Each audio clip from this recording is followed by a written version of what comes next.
చింతమన చిలకల బావి మల్లేకి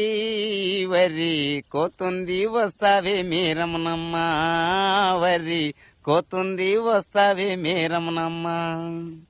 పేరూరు కట కింద పేరైన వడ్లంట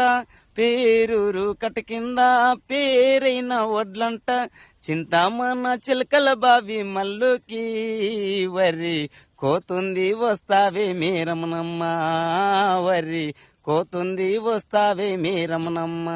ఏటిగడ్డ నా తోటుంది తోటుకు యాతం బాయుంది ఏటిగడ్డ నా తోటుంది తోటుకు యాతం బాయుంది ఏమిస్తావని అడగద్దు నీకిచ్చింది ఎవరి చెప్పొద్దు చింతమన చిలకల బావి మల్లేకి వరి కోతుంది వస్తావే మీరమనమ్మ 6 మోపులు గిడ్డిస్తాను 3 సేర్లు వడ్లిస్తాను 6 మోపులు గిడ్డిస్తాను